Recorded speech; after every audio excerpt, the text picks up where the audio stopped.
Uncle Francis, you've witnessed a lot of landmarks in your 70 odd years. You've worked in various art forms. Take us back, some of us who are not so young like you, take us back to those days when you had a graphic picture of what was happening in those years, bygone years. Yes. Thanks, Vithamba.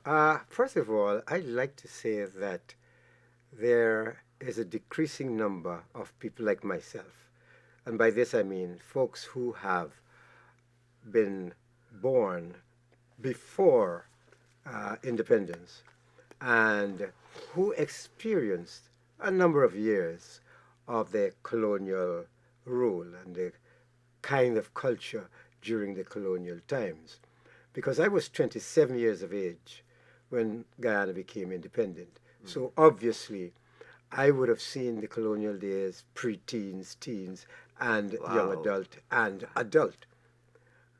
And one recognized the changes which have taken place over the years. You mean old enough at that time to actually recognize what was happening? Absolutely. Good. We knew of, for example, of a governor. The youngsters now don't know what is a governor.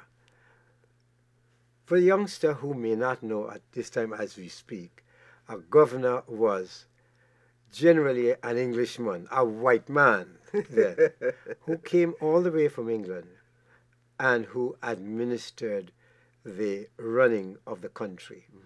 Of course, he had his other officers, and most of them, if not all of them, also were European people, white people who came to this country. Yeah, so it was a European culture. Yes. Some were good people, some were not so good people, as we know even today.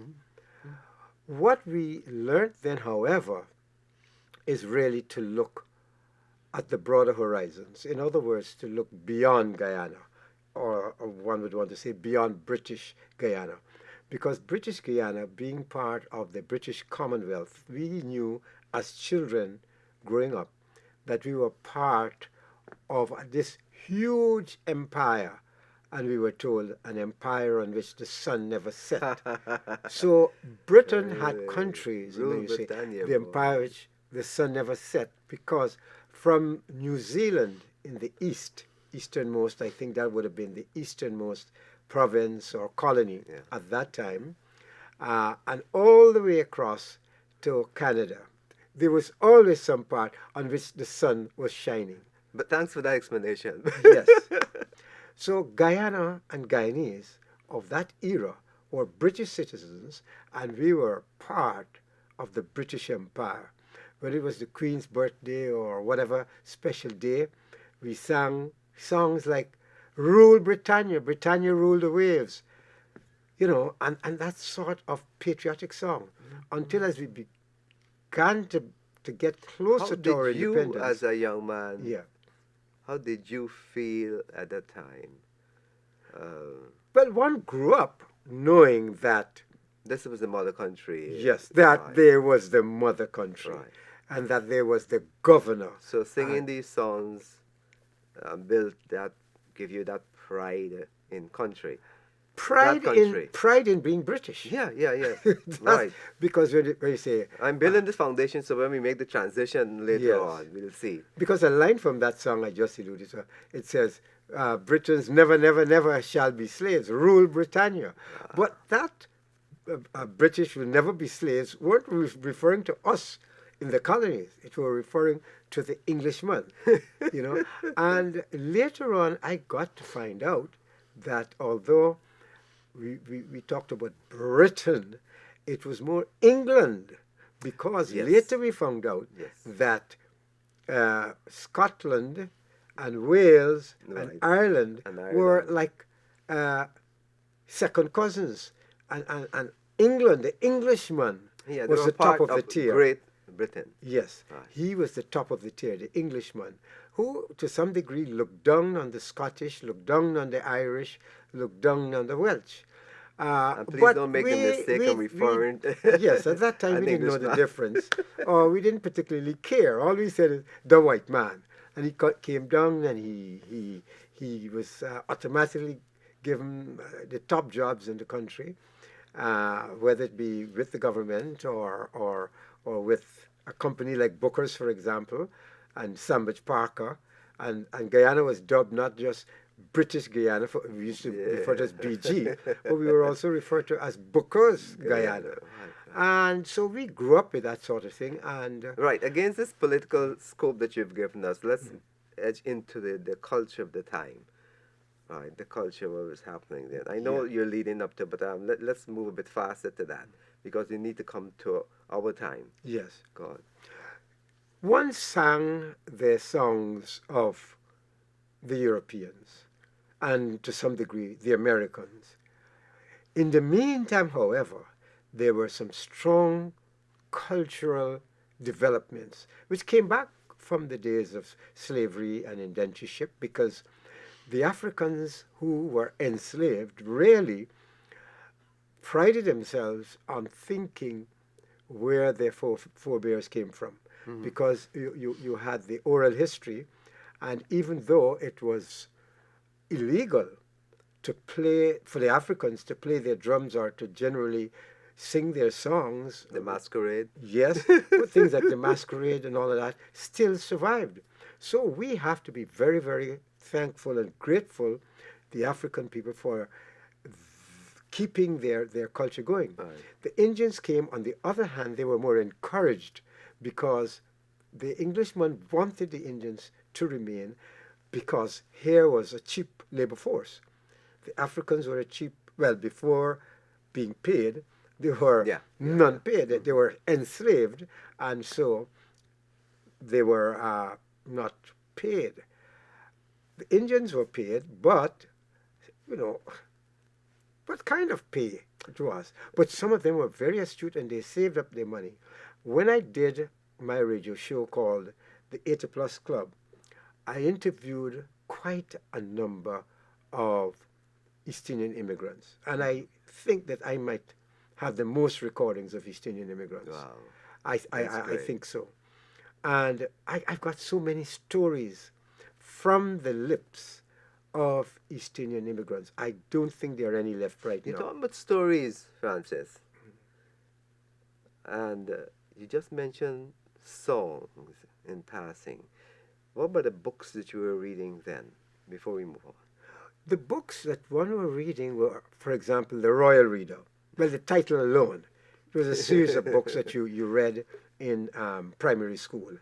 The Royal Readers. But in the Royal Readers, seriously, you had some very, very highly educational type of material. And those of us of my age group would say to you that primary school in those days, when you got to fourth, fifth, and sixth standard, you were to the level of high school. Wow. Or even college, depending on the teacher.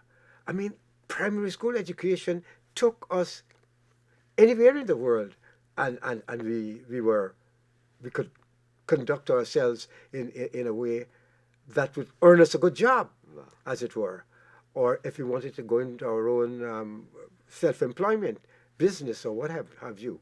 But coming back to the book, The Royal Reader, now there's a book that, I can't remember if it's book 1, 2, 3, or 4, but there's a particular story which I love to utilize, because if one were to give the ordinary explanation, it was called Living Stoves. That lesson, Living Stoves. And what was living stoves? Living stoves was supposed to be the human body. A stove is there, and you cook your food in it. Living stove, the human body. You're churning out something. Yes, and the fuel. Yes, the stove that we knew, you used wood or coal. Yeah. For the living stove, the human body in that lesson was the food you ate. And this is how the lesson started. I think I can quote it word for word. When you invite a friend to dinner and you see him literally employed in your dainties, you know that he's shoveling fuel into his corporeal stoves. In Guyanese language, when you got somebody home and they eat at your table, they feed themselves for keep alive. But the language, you are shoveling fuel. Now, whether it's with a spoon or fork or your hand, you're literally shoveling fuel into your corporeal stove. Images, so the body, the imagery, the body, and the lesson was human stoves. So those are the kinds of stuff, and this is why you found that many people of my age group or who came through those sorts of classes and read those sorts of books were able to use the language with such fluency. But then we had a man by the name of Edgar Mittelhauser, a Guyanese, who started writing some serious novels. And while he utilized the English language, it was easy, I might add, because I started reading Mittelhauser in my early teens. But this was heavy stuff. But I was encouraged, or I should say, my group of friends, my brothers, my siblings, we were encouraged to read Mittelhauser, George Lamming from Barbados, and those early writers, E.R. Braithwaite, and those people. We read them all the time. And I remember, if it's the one book I ever read nonstop from beginning to end, was Mittelhauser's My Bones and My Flute. I read that book nonstop. I think I might have been 13 or 14 at the time. So as you approached independence, because those guys wrote in the late 50s into the early 60s through the 60s. So as Guyana was preparing itself for independence, we were reading not only European material, but we were reading Guyanese. Books written by Guyanese. That's right. And if one wanted to extend to music, listening to music both of European, American, and Guyanese. And in the Guyanese setting, we were doing lots of African-type music, Indian-type music, and to a lesser extent, some Portuguese, to a lesser extent, some Chinese, and certainly some Amerindian music. Yes. Right. So we're at this transitional stage now. You've moved from the colonial days, and we're straddling the independence period. Let's go past that independence period now. We're 50 years on. What have you seen in that time in the art form? Well, one would have seen some things which would sadden the heart, and certainly one would have seen many things that have gladdened the heart. Because, for example, we had the drama festivals. In and the music 60s festivals. The music festivals came since colonial days, but then it was enhanced with drama festivals. You had the Sugar Estates drama festivals, and you had the national drama festivals. What we have now is a resuscitation of the drama festival. Sadly and unfortunately, there's some folks who deliberately or otherwise have been trying to give the impression that the drama festivals which we've been having in the last 3 or 4 years, that's the beginning of the drama festival. That's quite untrue. And that's trying to rewrite history. We know that. We've had drama festivals. We know that. Sugar Estates drama festivals and national drama festivals through the 60s into the 70s, 80s. Then that was, I would want to say, enhanced with Guy Festa. Well, Curry Festa came on, but then we also had Guy Festa. Yeah, Guy Festa was before. Guy Festa came, which was, one would want to say to some extent, a dress rehearsal for Curry Festa.